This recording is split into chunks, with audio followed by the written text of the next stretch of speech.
इमाम बुखारी रहमतुल्लाह अलैह की, ये मेरे पास अल अदबुल मुफरद है, इसकी हदीस नंबर 387 है। हजरत अब्दुल्लाह रदियल्लाहु ताला अन्हु से ये रिवायत है, फरमाते हैं कि झूठ न तो संजीदा हालत में बोलना जायज है और न ही हंसी मजाक में, और न तुम में से किसी ऐसे आदमी के लिए झूठ बोलना जायज है जो अपनी औलाद से किसी चीज के देने का वादा करे फिर उसे पूरा न करे। अब ये हदीस है हुज़ूर अलैहिस्सलाम की, इसमें दो पहलू हैं हदीस।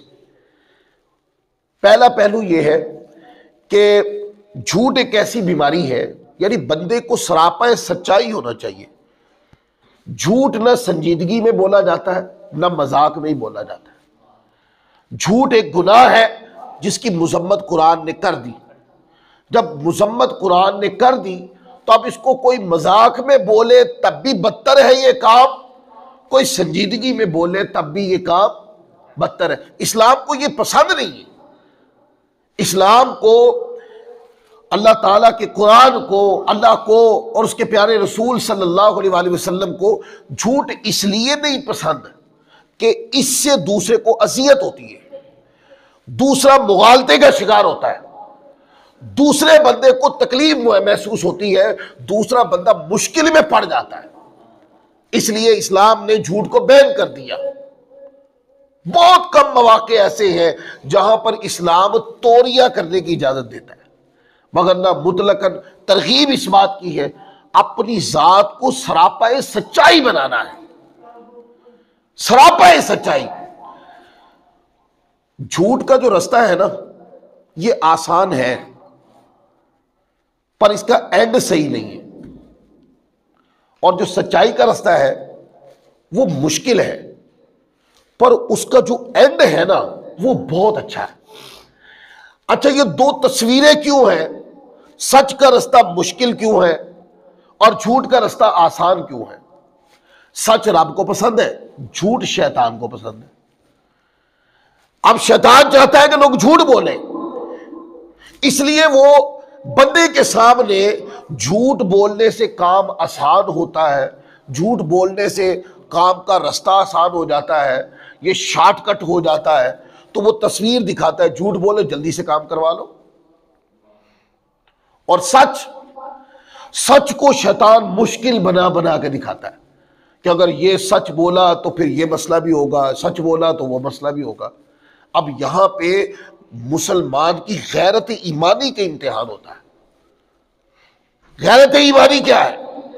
सच बोलकर शैतान ने जो सच के बदले में तकलीफ खड़ी करनी है वो सीने से लगा लूं, या झूठ बोल के अल्लाह की नाराजगी को सीने से लगा लूं, ये गैरत ईमानी है। और जो लोग शैतान की दी तकलीफ को सीने से लगाते हैं पर रब को राजी करने के लिए सच को सीने से लगाते हैं, तो वो लोगों के लिए काम वक्ती तौर मुश्किल हो जाता है, पर वो मुश्किल काम से निकलकर जब सच्चाई का फैज मिलता है तो फिर आसानी ही आसानी हो जाती है। लिहाजा सच को अपनाएं और झूठ को जिंदगी से खारिज कर दें। सच बोलने की इब्तिदा बाप से होती है, माँ बाप से होती है, फिर अल्लाह ताला इसके फ्यूज व बरक़ात औलाद के साथ नस्लों में मुंतकिल फरमा देते। यह है हदीस का पहला पहलू कि बंदे को सरापाए सच्चाई होना चाहिए, उसके लबों के ऊपर झूठ की गंदगी आनी नहीं चाहिए। देखिए, जुबान दो तरीके से गंदी होती है। एक होता है ज़ाहरी कोई गंदी चीज खा लेने से।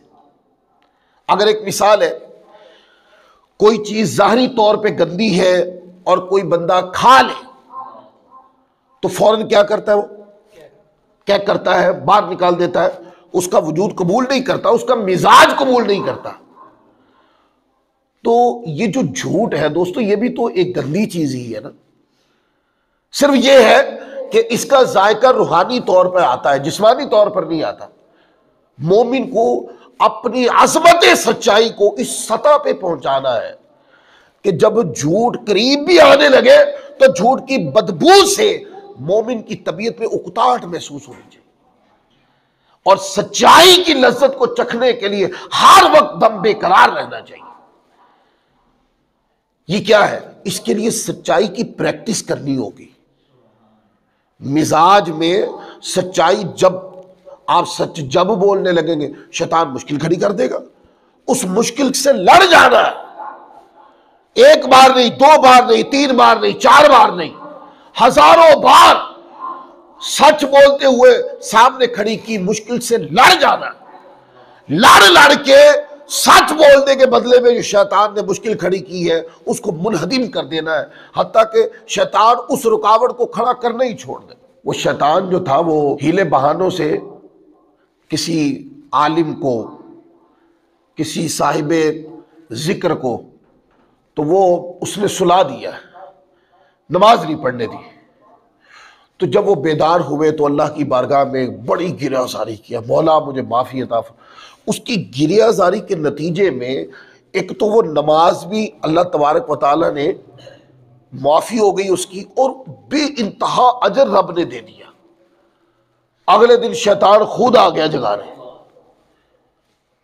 और जगा दिया। जब पूछा शैतान से कि तुम कौन हो, उसने कहा मैं शैतान हूं।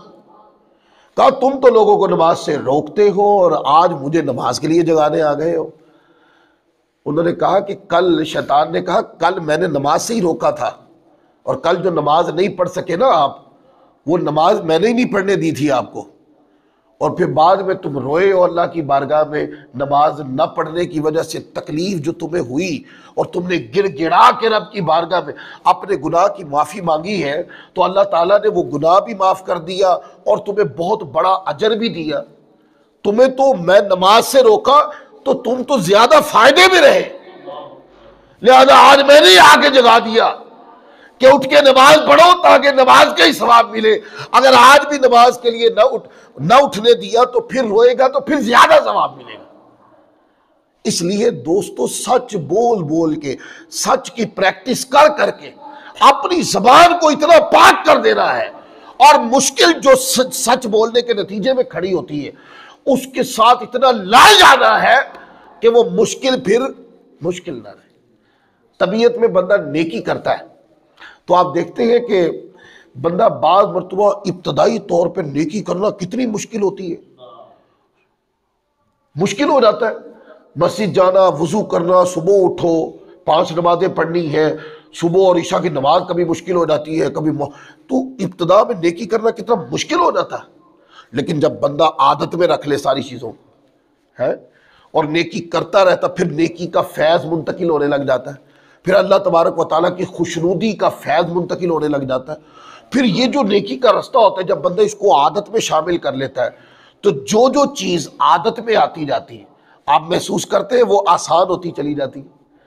कभी एक नमाज पढ़ना मुश्किल था, है, आज दिल करता है कि मस्जिद से निकलूं ना, इतना खुब गया हूं मैं रब की याद में, अल्लाह के जिक्र में, अखलाक, आला अखलाक को अपना, इतना गुम हो गया हूं मैं अखलाक के अंदर कि अब मुझे अखलाक के लिए एहतमाम नहीं करना पड़ता। मेरे मुंह से दूसरे के लिए रिस्पेक्ट की कलिमात खुद ही निकलते हैं। मैं दूसरे की इज्जत करता नहीं हूं, मेरा मिजाज ऐसा हो गया है कि खुद ही मुझसे इज्जत हो जाती है। तो इब्तिदा में नेकी मुश्किल होती है, फिर उसकी प्रैक्टिस बार बार बार बार बरकत होती रहती आसान हो जाती है। इसी तरीके से सच बोलने, अपनी तबीयत में सच्चाई की अहमियत को बढ़ाए और सच बोल बोल के जबान को पाक कर लेना है। इसके नतीजे में आने वाली हर मुश्किल से जंग लड़ जानी, बंदा खुद ब खुद सरापे सच्चाई हो जाए। अब हदीस का एक पहलू तो है कि अपने आप को सरापाए सच्चाई बना ले, झूठ संजीदगी या मजाक की सूरत में जबान पर नहीं आना चाहिए।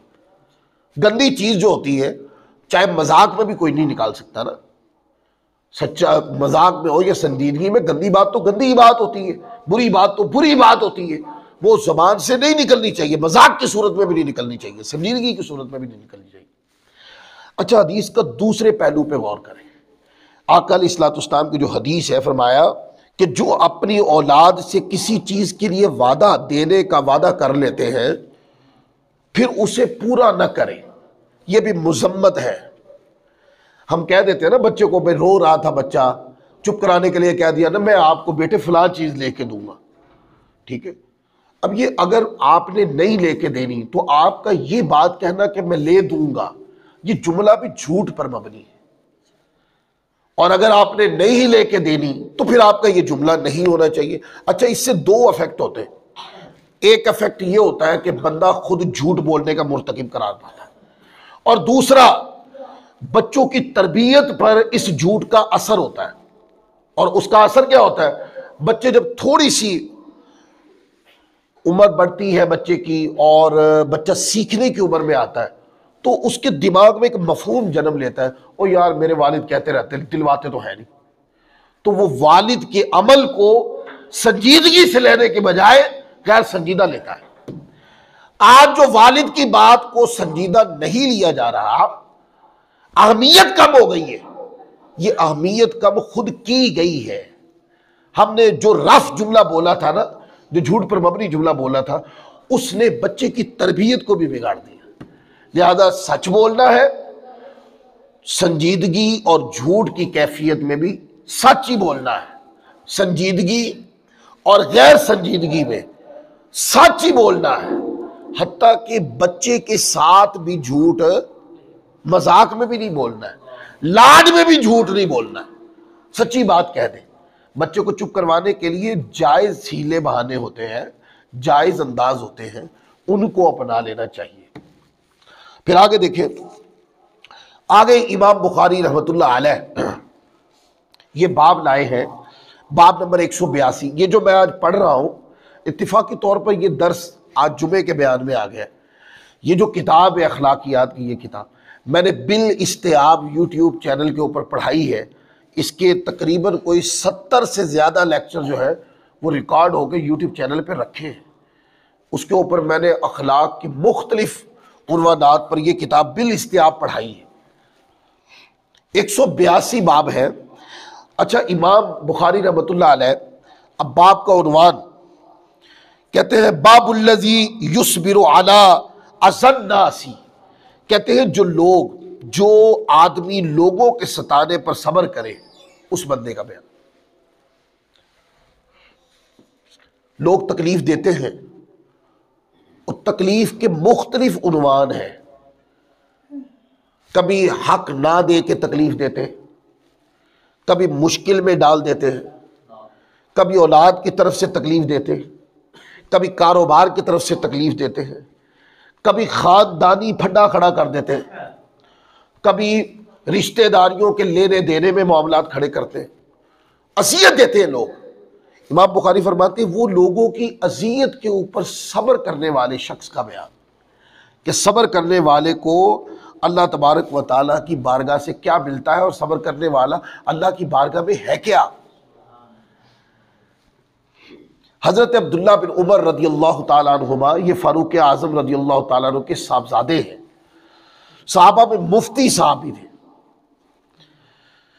नबी करीम रऊफ़ुर रहीम सल्लल्लाहु अलैहि वसल्लम से रिवायत करते हैं कि आपने इरशाद फरमाया, जो ईमानदार शख्स लोगों से घुल मिल के रहता है, फिर उनके सताने पे सब्र करता है, तो वो उस शख्स से बेहतर है जो लोगों के साथ घुलता मिलता नहीं और ना ही उनके सताने पे सब्र करता है। अब कुरान उठा के पढ़े ना, अल्लाह की माइयत बेसब्रों के साथ है या सब्र वालों के साथ? अटल कायदा है, इन्नल्लाह मास साबिरीन। अल्लाह की माइयत जो है, अल्लाह की रजा, अल्लाह की खुशनूदी किन के साथ है? सब्र वालों के साथ। अच्छा, इस हदीस पाक में चंद बयान है, चंद बातें। इंसान को मोमिन का मिजाज कैसा होना चाहिए? मोमिन का मिजाज जो है ना, वो अकलौता नहीं होना चाहिए, अकेलापन नहीं होना चाहिए मोमिन के मिजाज में। मोमिन जो होता है वो घुल मिल के रहता है। घुल मिल का माना यह है कि वो चंद लोगों के साथ ताल्लुकात की अहमियत को बढ़ाता है, बाकी सब के करीब से गुजर जाता है, परवाह भी नहीं करता। नहीं, मोमिन ऐसा नहीं होता। मोमिन ऐसा होता है जिससे भी मिलता है ऐसे घुल मिल के मिलता है, और इतनी मोहब्बत दे देता है सामने वाले को कि उसको पता चले कि यार इसके नजदीक मेरी बड़ी अहमियत है। मोमिन सिर्फ अहमियत रिश्तेदारों को नहीं वक्त देता, या अपनी गली या अपने घर के दो चार मकान जो आगे पीछे साथ साथ है उनको नहीं देता फकत, नहीं, वो जिधर से भी गुजर जाता है सरापा मोहब्बत होता है, वो जिससे मिलता है उनको बेइंतहा मोहब्बत से नवाज देता है। जब किसी के साथ बैठता है तो एक दो के साथ अपना मिलान तबीयत नहीं बढ़ाता, सबके साथ ही मुस्कुरा के बात करता है।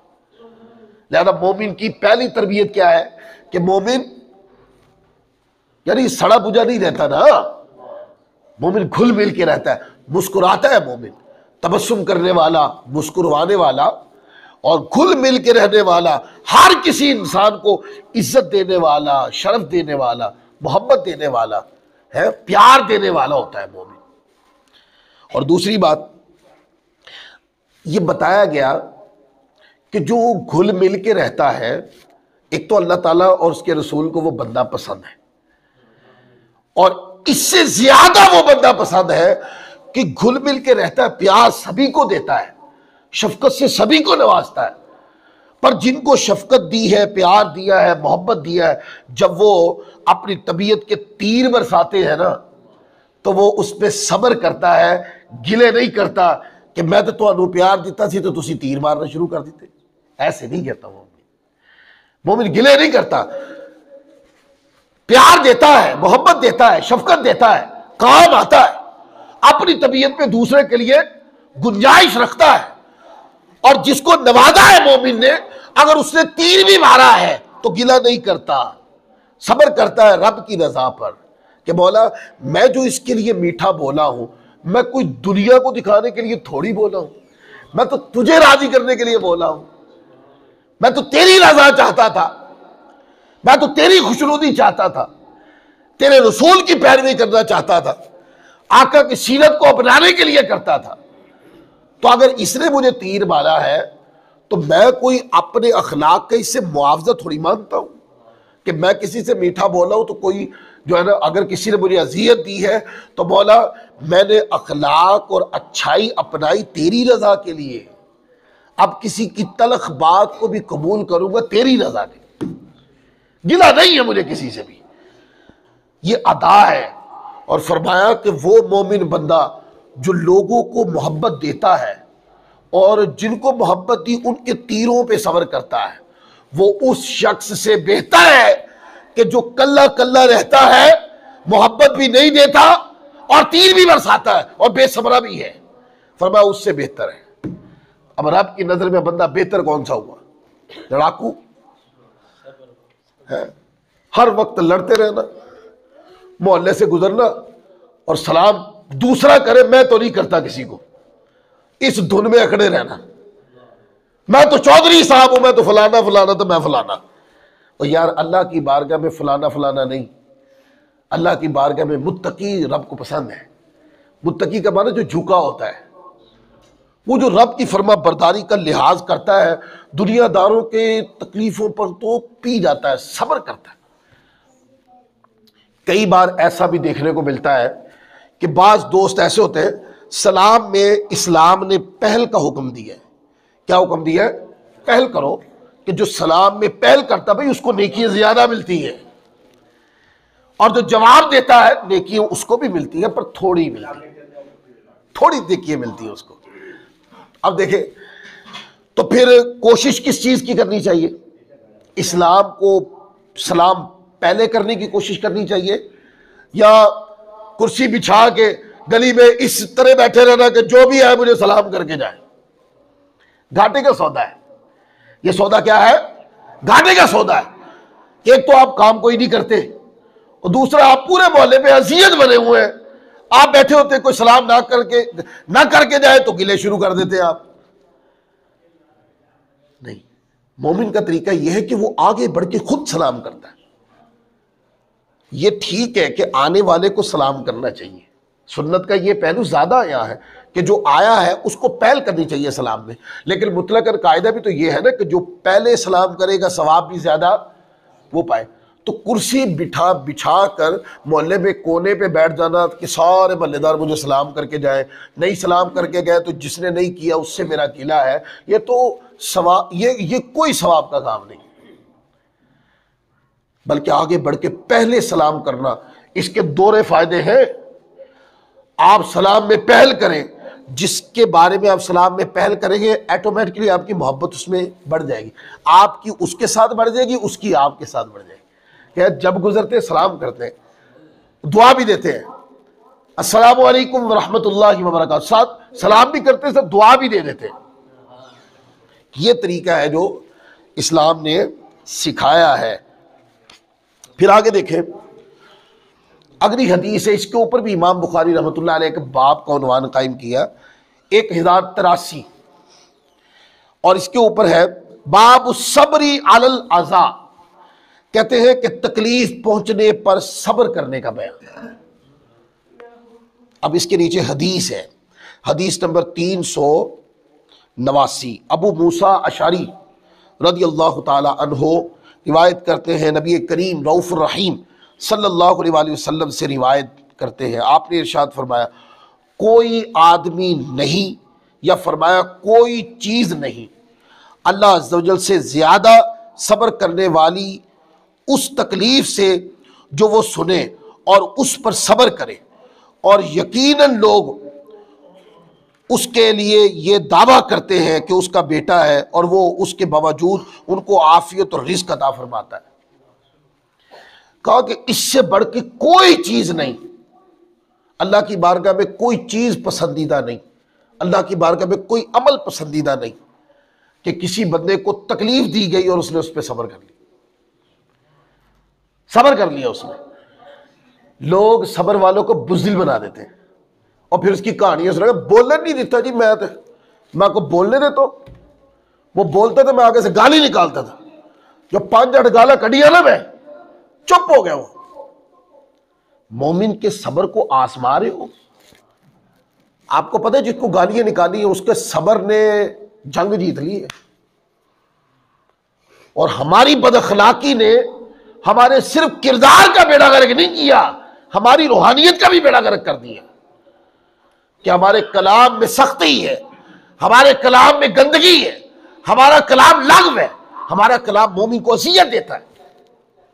और जिसने कर लिया सब्र, जो रब को पसंद है, जिस पे अल्लाह अजर देता है, जिस पे रब खुश होता है, तो दो बंदे लड़े आपस में और एक बंदा तल्ख मिजाज हो, आवारगी हो अखलाक में, और वो गाली गुली देकर दूसरे बंदे को बोलने ना दे, तो आपको पता है इन दोनों बंदों में लोगों को तो शायद गाली देने वाला पसंद होगा कि जनाब, लोग तो समझते होंगे ना भाई बोलने नहीं देते, भाई बोलने नहीं दिया हमारे बंदे ने, तो उसको बोलने नहीं दिया। एक मिनट के लिए सोचें, इन दोनों बंदों में अल्लाह की बारगाह में अच्छा कौन है? जिसने सुन ली या जिसने उगल दी? अल्लाह की बारगाह में अच्छा वो है जिसने सुन ली, जिसने बर्दाश्त कर ली, जो सब्र कर गया, और जो वजाहत देना भी पसंद नहीं करता। लोग उसको कहते हैं, इसको जी फला मौके के ऊपर लड़ाई हुई तो उसको बड़ी गालियां निकाली, पता नहीं कौन कौन सा ऐब है इसमें, वो बेचारा सफाई भी नहीं देना चाहता। वो कहता, मौला लोग मेरी तरफ ऐब मंसूब कर रहे हैं, ऐ पाक परवरदिगार मैंने सब्र तेरी रजा के लिए किया है, अजर भी तेरी बारगाह से लेना। लोग तकलीफ दे, लोग बुरा कहे, लोग गाली निकाले, मुझे इसकी तो परवाह ही नहीं है। तो आपको पता है जिस बंदे ने अपने सब्र का एहतमाम रब्बे कायनात की रजा के लिए किया, जंग वही जीता है। बद अखलाकी, बद किरदारी, गाली गलौज, दोस्तों ये तो घाटे का सौदा है। तबीयत की सख्ती घाटे का सौदा है। तबीयत में रहमत, तबीयत में नरमी, तबीयत में शफकत, दूसरे के लिए अपने पास गुंजाइश रखना बहुत बड़ी बात होगी, फिर भी गुंजाइश रखी हुई है। लोग पूछते हैं फलां से तेरा झगड़ा क्या है, बंदा बताता नहीं है, बंदा उन्वान जाहिर नहीं करता। उसको पता है मैं जब किसी के गिले पे बात करूंगा तो किसी की बुराई तो होगी ना, तो पर मैं करना नहीं चाहता हूं, क्योंकि मैंने सब्र किसके लिए किया? अल्लाह की रजा के लिए। मैंने अपनी जुबान के ऊपर ताला लगा दिया कि मैं मोमिन की गीबत नहीं करूंगा, मैं मोमिन की कमी बयान नहीं करूंगा। बाकी रहा किसी ने मेरे साथ कुछ किया, गलत किया, मैंने रब की रजा के लिए माफ कर दी। आपको पता है अल्लाह को माफ कर देने वाला कितना पसंद है? इसके ऊपर हदीस में एक जुमला है, जो माफ करते हैं अल्लाह उनको माफ कर देता है,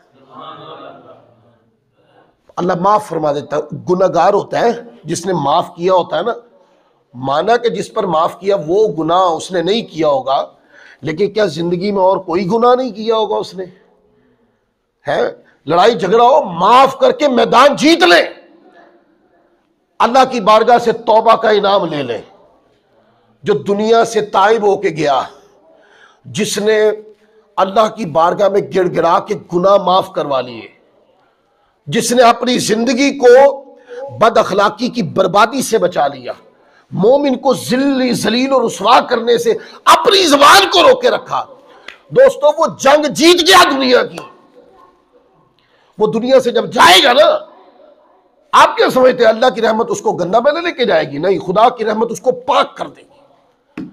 उसे अपनी जुबान से किसी को गंदा नहीं किया, अपनी जुबान से किसी को बुरा नहीं कहा, लोग उसको बुरा कहते रहे, उसने कभी नहीं किया, अपनी जुबान को रोका, सब्र रब के लिए किया, अच्छाई की बात करता रहा, दोस्तों में मोहब्बत प्यार बांटने की बात करता रहा, हमसायों ने तकलीफ बहुत दी, असियत बहुत दी, बर्दाश्त करता रहा, बर्दाश्त करता रहा, बर्दाश्त करता रहा। उसने बर्दाश्त कर करके अजर का पहाड़ लगा दिया। जब वो दुनिया से गया तो अजर के पहाड़ के साथ गया। तो हदीस पाक ये बताती है कि अल्लाह की बारगाह में जो बंदा सब्र करता है, अल्लाह की रहमत मुतवज्जे ही उसकी तरफ होती है। दो लड़ रहे हैं, जिसने अंदर से गंद निकाला ना, वो तो अल्लाह की रहमत से दूर हो गया, अल्लाह पसंद नहीं फरमाता, क्योंकि अल्लाह का दीन उसको पसंद नहीं करता। और जिसने सब्र कर लिया, जिसने बर्दाश्त कर लिया, वो जहां खड़ा होकर जितनी देर भी जब्त करके खड़ा था ना, उतनी देर खुदा की रहमत उसकी तरफ मुतवज्जे रहती है। और बाद सूफिया ने ये बात कही कि किसी को जब्त मिल जाना, किसी को सब्र मिल जाना, किसी को बर्दाश्त मिल जाना, और किसी को यह कि मैं किसी और की बुराई नहीं करता हूं, ये अखलाक की नेमत का मिल जाना, इसकी बुनियाद ही यह है कि उस बंदे की तरफ रब की रहमत मुतवज्जे है। वो अपने अमल से यह कर नहीं सकता था, अल्लाह तबारक व तआला के करम ने, फजल ने, जो उसकी जात की तरफ मुतवज्जे है, उसको ऐसा बना दिया जैसा रब को पसंद था, उस बंदे को वैसा ही बना दिया। अकाबिरीन की जिंदगी से दोस्तों इसकी इतनी मिसालें हैं, इतनी मिसालें हैं अकाबरीन की ज़िंदगी से। अगर हम उठा कर देखें तो अपनी ज़िंदगी संवारने के लिए कोई गोशा इस्लाम ने तरबियत का छोड़ा नहीं। अगर कोई कमी रह गई ना, तो हमारे समझने में, हमारे सुनने में, हमारे सीखने में ये कमी रह गई। अल्लाह रसूल के देने में कोई कमी नहीं रही, तरबियत करने में कोई कमी नहीं रही। लिहाजा अपनी ज़िंदगी में ना इंतखाब किया करें। लोग इंतखाब करते, तालीम पढ़ते, इंतखाब यह है कि मैं डॉक्टर बनूंगा। अच्छी बात है, ज़रूर बनना चाहिए, डॉक्टर बने।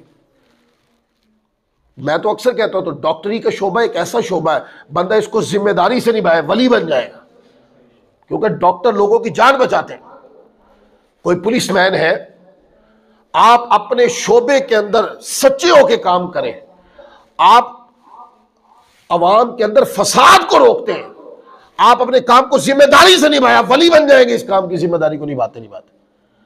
आप वकील हैं, आप लोगों को इंसाफ दिलाते हैं, आप अपने शोबे में सच्चे हो जाएं कि सच्चा केस लड़ूंगा और गलत केस नहीं लड़ूंगा, और लोगों को इंसाफ दिलाने की खातिर लड़ूंगा। आप ये काम करते करते वली बन जाएं। आप जिंदगी के शोबाजात को देखें, जरूर बने। तो बंदा अपने मिजाज के मुताबिक ना अपनी जिंदगी के लिए अच्छाई को अडॉप्ट करता है, जिंदगी का मनसब अडॉप्ट करता है। तो दोस्तों उसी मनासिब के अंदर अपनी जिंदगी के लिए नेकी को भी तो अडॉप्ट कर लेना, अल्लाह की रजा को भी अडॉप्ट कर लें, अल्लाह की खुशनुदी को भी अडॉप्ट कर। अपने ऊपर कम से कम कितनी पाबंदियां लोगों पे लगा देते हैं, हम अपने ऊपर भी तो पाबंदी लगाना सीखे ना। वो कोई बहादुर थोड़ी होता है जो लोगों पे पाबंदी लगा देता है, कोई बहादुर नहीं होता। लोगों पे पाबंदी लगाना बहुत आसान काम है, कोई मुश्किल काम नहीं। ओहदा मिले तो आप ओहदे के नीचे जितना मर्जी जुल्म करें, बंदे की तो इम्तिहान शुरू ही तब होता है जब उसने अपने ऊपर पाबंदी लगानी होती है। क्या मैं मुंह से बदअखलाकी की बात नहीं कहूँ, आप ये पाबंदी लगाएं, आपको ये पाबंदी जन्नत में ना ले जाए तो फिर कहना। आप अपने ऊपर पाबंदी लगाएं, मैं नमाज कदा नहीं करूंगा, आपको ये अदा जन्नती ना बना दे तो फिर कहें। अपने ऊपर पाबंदी लगाएं कि मैं कुरान मजीद की तिलावत नहीं छोड़ूंगा, करता रहूंगा, कुरान को सीखूंगा, समझूंगा, अमल करूंगा, अगर आपको यह पाबंदी जन्नती ना बना दे तो फिर कहना। तो दोस्तों, जैसे हम किसी के लिए सोचते हैं तो अपने लिए भी सोचें। यह है दीन का पैगाम। अल्लाह ताला हम सबको अमल की तौफीक अता